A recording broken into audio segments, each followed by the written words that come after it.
debating whether we should be respected and have the right to choose or not. They are making a choice to not choose us. We have to always choose us. We have to always choose each other. And that's why we're out here today. So give yourselves a round of applause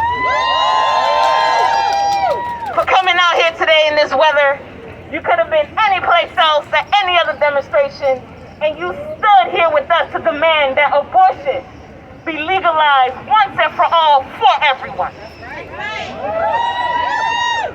Now, we don't want to keep you out for too long, but we want to give you a strong, powerful program. Can we do that? Yeah! Can we hit you with the truth real quick? Can we do that? Yeah! Now, my name is Kirby Joseph. I am a member of the Party for Socialism and Liberation.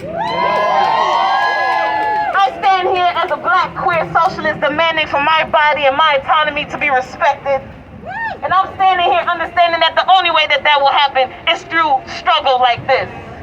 It's through us coming together and being organized. Can we agree on that? Yeah! This is not a moral issue. This is a class issue. This is a people's issue. Can we agree on that? Yeah! This struggle is for women. This struggle is for queer folks. This struggle is for trans folks. We are not here to play identity politics. We are coming together to fight for our rights in our bodies. Now, I want to have our first amazing, talented speaker come up. Her name is Claudia De La Cruz. She is a comrade within TPF, the People's Forum, and a comrade within the International People's Assembly. Please welcome Claudia. When I say people, you say power. People, Power! people. Power! When I say we want, you say freedom. We want Freedom! We want Freedom! All right. We're gonna have to test that again later. Make sure y'all awake. It is a true honor to be here with everyone. There has never been anything that the working class, that the poor and dispossessed in history has earned without struggle. Roe versus Wade was not given to us. There is nothing that the Democratic Party or the Republican Party or the elite of this country will ever grant us without struggle. And so it is an honor to stand with people who are struggling here today, with the rain pouring down and a hell amount of noise around us. Because we will have to continue to struggle. We are living in one of the worst economic crises that we could see, not only in this country, but globally. And the United States of America, the government of Biden, who said what? That they were gonna recover the economy, that they were gonna cancel student debt, that they were going to bring America back, has once again proven to be on the side of those who oppress and exploit working class people. That's right. This is not only about abortion rights, this is about human rights. There was abortion long before, very long before Roe versus Wade. Long before that. And ever since Roe versus Wade was granted, there have been attacks to dissolve it. And I want us to be clear. The only people who will be hurt by these attacks are working class women, our working class trans folk, our working class queer people, because the elite always have options. The wealthy always get to have what they need. And so this issue of abortion rights, of reproductive justice, is a working class issue. It is as relevant as the work folks are doing to unionize workers. It is as relevant as housing organizing. It is as relevant as folks organizing to feed each other in communities. It is a working class issue. It is a human rights issue. And I have to say that these attacks are a test. They're a test to our strength. They're a test to our capacity to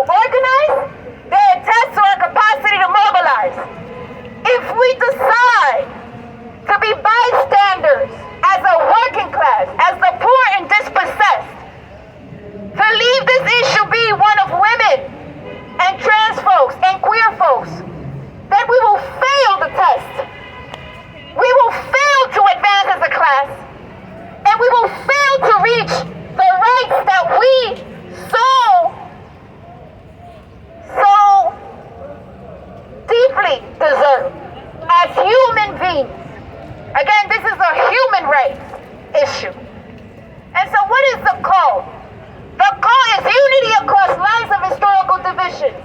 When they're talking about this is a women's issue, you gotta come back and say it's a working class issue. When they come back and say, well, this is an issue only about abortion, we have to say it's not only about abortion. It's about the issue of healthcare in this fucking country.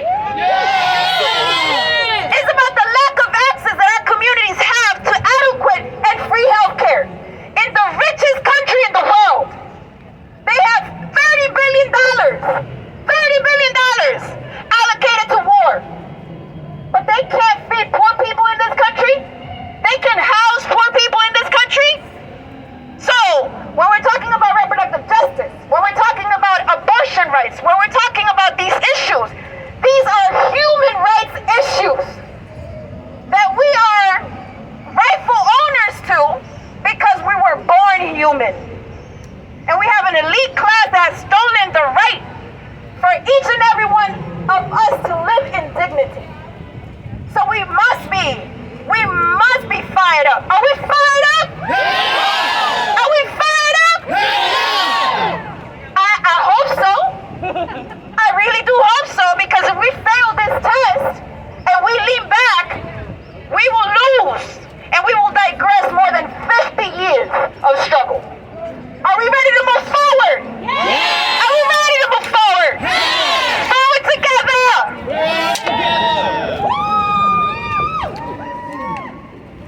Let's give Claudia a round of applause. I want to say this. Instead of putting money in for healthcare in the New York City budget, Eric Adams has allocated the largest NYPD budget ever proposed in New York City history. The largest budget ever proposed in New York City history for more cops instead of adequate health care for our community. Eric Adams, you should be ashamed. If this doesn't show that this is a class issue, that their priorities are out of order, that they rather oppress us than help us to heal, I don't know what will show that. So that is what Claudia is talking about when she said it's a human rights issue. As humans, our rights and our needs are not being prioritized. And our tax dollars are being used to put more cops on the street than to care about the health of workers that make this city, this country, and this world go round. So let's give Claudia another round of applause. Now, I want to invite our next speaker to come up. Their name is Mashayla. Mashayla currently lives uptown. I'm a Brooklyn head, so you know that took a lot for me to say. And they're going to speak to us today about why this is a class issue. Please give Mashayla a round of applause.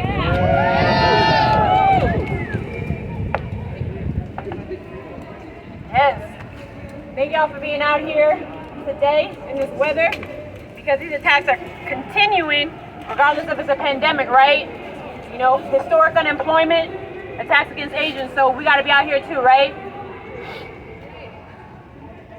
But we're out here today because this country and this undemocratically elected racist Supreme Court has declared war on women and is moving to end abortion rights. But this move is just the latest of a history of attacks against the poor and working class people of this country.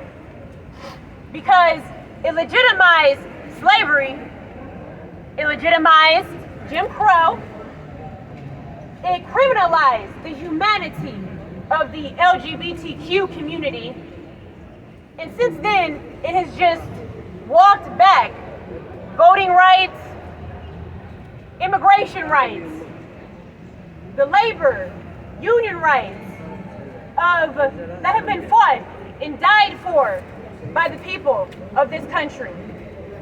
And why?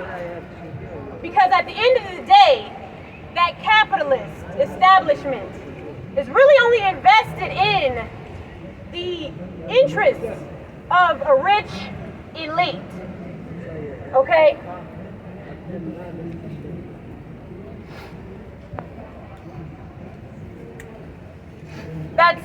owners, property owners, corporations that we get underpaid by. So now the Supreme Court, they want to completely eviscerate abortion. A right that would affect hundreds of millions of people, especially poor women of color. This is a power that they shouldn't even have. 9 judges given a lifetime appointment, 6 of them men, revisiting a landmark ruling that is healthcare to so many, life-saving for so many. Not only would it affect millions, 72% of the people that were recently polled in this country said that they would definitely be opposed to overturn this landmark historic ruling, right? But they knew this. They didn't want us, the people, to have the power to choose what to do with our bodies. Not women, not trans or gender non-conforming people, definitely not poor folks, not descendants of slaves or immigrants, because they would rather have more of an underpaid workforce whose child care they're not providing for, health care they're not providing for, minimal supportive services, terrible, or sitting on death row, like Melissa Lucio, okay, in Cameron County, Texas, or with $500,000 bond, like Lizelle Herrera in Rio Grande, Texas, in the Rio Grande Valley, than for us to have the power of choice. So you know what that means? That means we have to fight back. That means we have to take to the streets like we did this week. We gotta be out here. We gotta organize, people. Because any institution or system that thinks it can give or take back any rights that we fought and died for to win, that system does not need to exist. Because we're not going back. Are you going back? No! Are you going back? No! Are we going back? No! When our rights are under attack, what do? Stand up, fight back! When women's rights are under attack, what do? Stand up, fight back! When women's rights are under attack, what do? Stand up, fight back! What do? Stand up, fight back! What do? Stand up, fight back! That's right! Hey, hey! Ho, ho! Patriarchy has got to go! Hey, hey! Ho, ho! Patriarchy has got to go! Hey, hey! Ho, ho! Patriarchy has got to go! Hey, hey! Ho, ho! Patriarchy has got to go! Hey, hey! Ho, ho! Patriarchy has got to go! Hey, hey! Ho, ho! Patriarchy has got to go! How we feeling? I just want to point out, I'm going to point it out, that the rain is getting a little lighter. And I think it's because of all this fight back energy that we have in this atmosphere. How we feeling? How we feel about our last 2 speakers? Really good, right? Now, this struggle is an intergenerational struggle. That means that this struggle holds room for young people and for our elders. Comrades that have been in struggle for decades. Can we agree on that? Yeah. Can we agree that we are part of an intergenerational struggle for our bodies, for our rights? Yeah. And so in our program, we have to represent that. I want to welcome a comrade, and I want y'all to listen closely. Their name is Linda. Linda has been doing work in the labor trafficking struggle for many decades in New York City. They are right now the executive director of Demayan Migrant Workers, an organization that literally helps workers, primarily women elder workers who escape trafficking in New York City. Work that we don't see and hear about in the media, but that happens every day. And Linda is part of that reason why women can stay safe no matter their age from capitalism. So let's welcome Linda.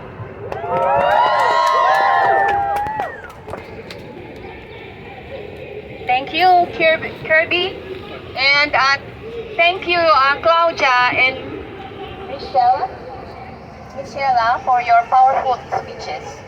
My name is Linda Olican. I'm a co-founder of Damayan Migrant Workers Association and currently its executive director.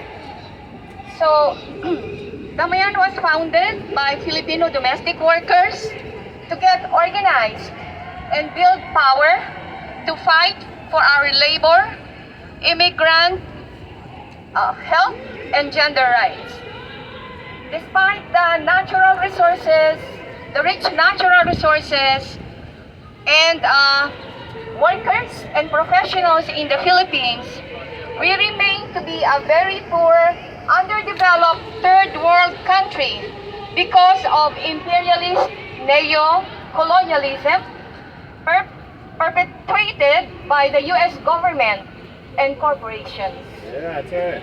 On the eve of Mother's Day, tomorrow, Damayan is proud to stand here with you, all of you, to oppose the overturning of Roe versus Wade.